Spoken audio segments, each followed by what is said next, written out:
Bom dia! Hoje, segunda-feira, dia 13 de julho de 2020. Um dia disse aqui nesse canal que domingo era um péssimo dia para a geopolítica. Domingo não é dia de notícias. Alguém tinha me perguntado, professor, por que você não fala das coisas que acontecem no mundo no domingo? E eu respondi, porque no domingo geralmente não acontece nada. Mas toda regra tem as suas exceções. Ontem, por exemplo, ao final da tarde, duas notícias importantíssimas no âmbito da geopolítica, com pouco destaque da mídia. As duas notícias envolvem explosão e fogo. Mas calma, não estou falando do Irã. Sim, porque o Irã hoje é o palco das explosões misteriosas. De repente, do nada, bum, explode uma instalação nuclear. Eu venho falando sobre isso, venho dando essas notícias. No sábado eu disse, inclusive, que o presidente Donald Trump pode estar mudando a sua política. A política externa e a política interna. Um pouco mais agressividade, talvez, na política externa venha por aí. Eu disse, porque Trump sabe de coisas que nós, evidentemente, não sabemos. Entre as coisas que Donald Trump sabe, pode ser que envolva ataques aos Estados Unidos. Bem, as duas notícias de ontem envolvendo explosões e incêndios tinham a ver diretamente com os Estados Unidos. Não sabemos ainda se tratam-se de ataques, mas pela forma como aconteceram e a data em que aconteceram, as duas ao mesmo tempo, praticamente em lugares bem diferentes, e tendo o contexto iraniano como pano de fundo, é possível sim que os Estados Unidos tenham sido atacados no dia de ontem. A primeira notícia dá conta que o barco da Marinha dos Estados Unidos, o USS Bonhomme Richard, esse que vocês estão vendo atracado na base naval de San Diego, explodiu e pegou fogo. A France Press diz que, após registrar uma forte explosão a bordo do USS Bonhomme Richard, que estava estacionado na base naval de San Diego, na Califórnia, vários marinheiros foram tratados por múltiplos ferimentos. Isso quem informou foi o Corpo de Bombeiros do local, através de sua conta no Twitter, onde compartilhou também imagens e vídeos da área. Horas depois, as autoridades navais especificaram que 17 marinheiros e 4 civis tinham sido hospitalizados com ferimentos, mas não apresentavam risco de morte. Cerca de 160 marinheiros estavam a bordo do navio na manhã daquele domingo, ontem. O incidente ocorreu por volta das 9 horas, horário de San Diego, quando os bombeiros receberam os primeiros avisos de alarme, seguido por outros dois às 9h09 e depois 9h51.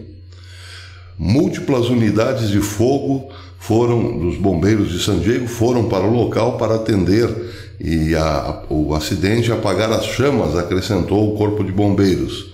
As causas do incêndio e a deflagração, até o momento, não foram relatadas. Por volta do meio-dia, horário local, o departamento informou que todo o seu pessoal havia sido instruído a deixar o cais, no devido anexo ao porto. No momento do incêndio, o navio estava no porto de San Diego para reparos de rotina, disse Christian Jackson, porta-voz da base naval, reportou a Associated Press. Bem, isso em San Diego, na Califórnia. A muitos quilômetros dali, outro incêndio e com relação aos Estados Unidos. Isso foi no Iraque. Foi relatado um ataque a um comboio com suprimentos para uma base militar americana. A matéria também da France Press, a matéria da Associated Press diz: o comboio atacado supostamente transportava suprimentos da cidade de Basra para uma das bases americanas no país. O Pentágono, no entanto, ainda não confirmou a informação.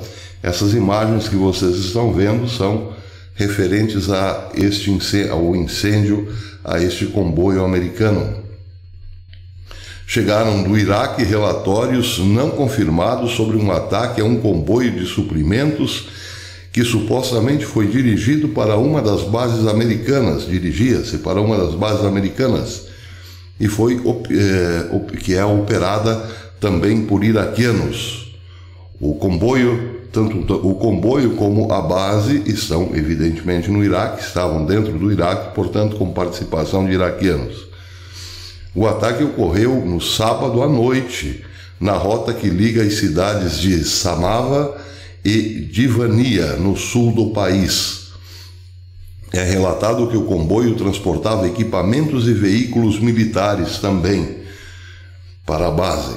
Segundo relatos, pistoleiros renderam motoristas do comboio, tiraram-nos dos caminhões e depois queimaram tudo. Ou melhor, pelo menos 3 veículos do comboio foram incendiados, incluindo 2 navios, 2 tanques e um caminhão de carga.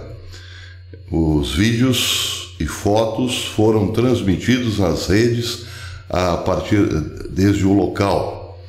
Após o ataque, Kamal Ghaznavi, comandante das Forças de Mobilização Popular, disse em entrevista ao Bogota Today que foi um tipo de operação contra a presença militar dos americanos no sul do Iraque.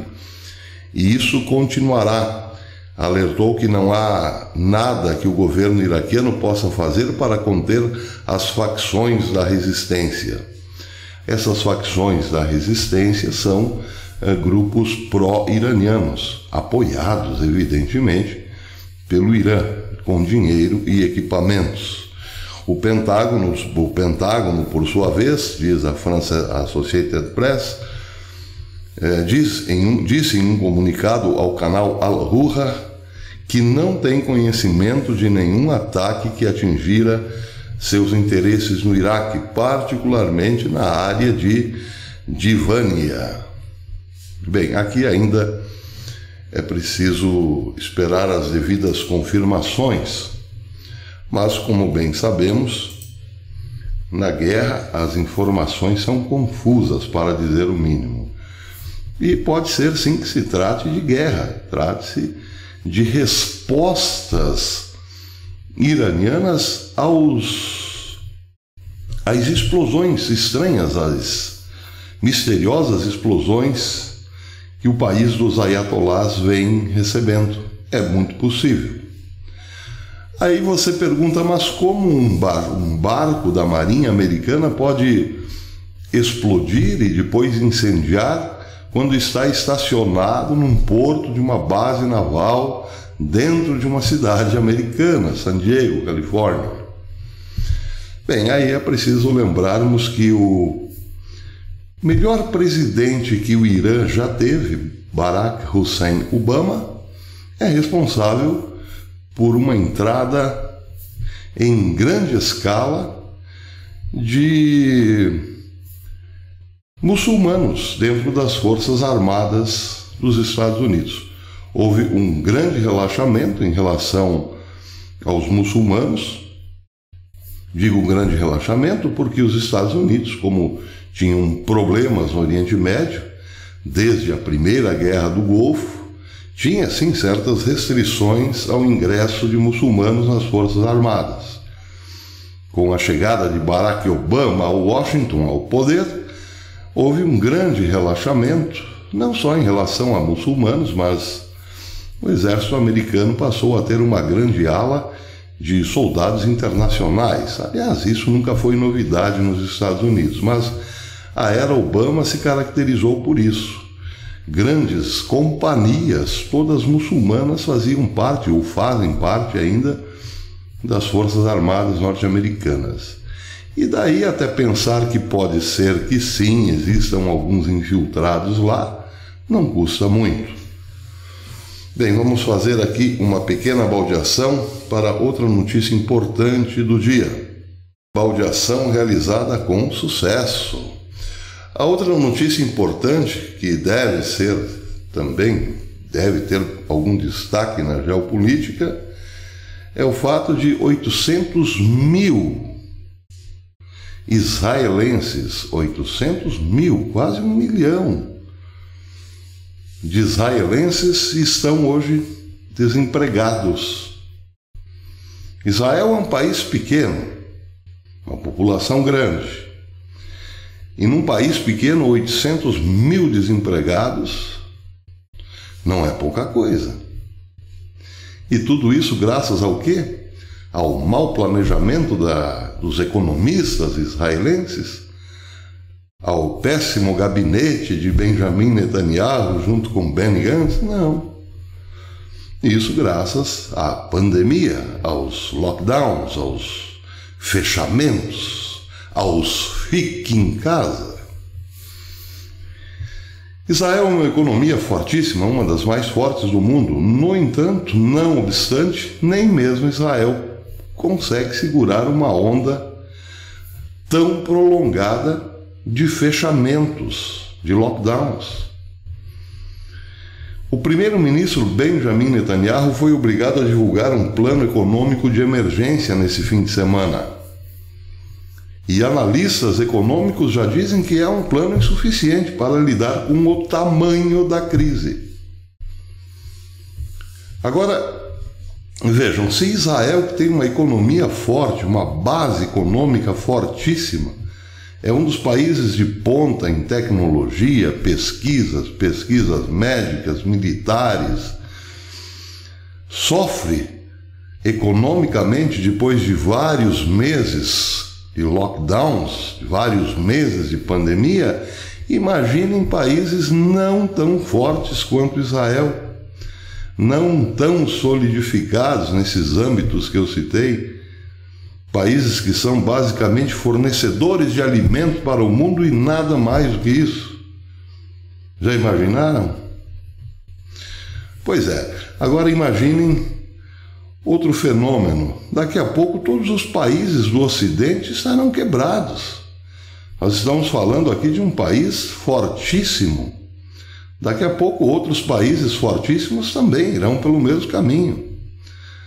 Inglaterra, Japão, embora esteja no Oriente, é um país ocidental, claro. Estados Unidos, principalmente, e aí? E aí, do outro lado do mundo, um único país de boa. Já imaginou qual? Pois é, o país associado ao dragão. Este que vem ameaçando outros no mundo. Falei da China ontem, que tinha ameaçado os Estados Unidos e também a Inglaterra. Mas ontem mesmo aumentou o seu leque de ameaças. Ameaçou o Canadá. A China também ameaçou o Canadá. De onde vem tanta petulância ou tanto poder de ameaça? Vem no fato de que daqui a pouco só a China terá dinheiro. Dinheiro, poder, força, comércio forte, produção de bens e assim por diante. Porque o resto, a continuar nesse ritmo, estará quebrado, completamente à mercê dos chineses. Isso não é guerra? No ano passado, Donald Trump, ao final do ano passado, estava vencendo uma batalha comercial duríssima com a China. E depois do vírus tudo se inverteu. Mas quem contava com o vírus?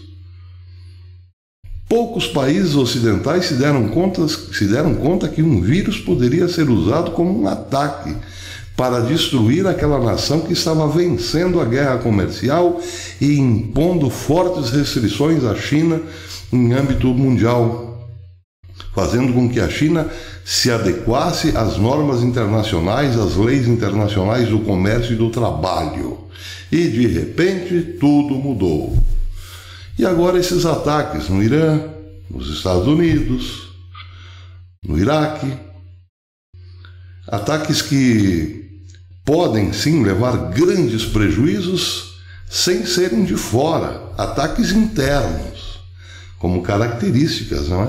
Desta nova modalidade de guerra do século XXI. Hoje o inimigo mora ao lado, ou melhor, mora dentro da própria casa. Estou falando num sentido figurado, evidentemente. O inimigo está dentro. Quantas pessoas, quem sabe, não saíram da China com a única tarefa de espalhar o vírus pelos Estados Unidos, pela Europa e assim por diante? É possível. E quantas pessoas estão lá como células só esperando um comandozinho para agir? Esse é o século XXI, a característica principal da segunda dezena de anos do século XXI. O que nos levará certamente a um modo de vida onde desconfiaremos de tudo e de todos se algo não for feito. Até depois.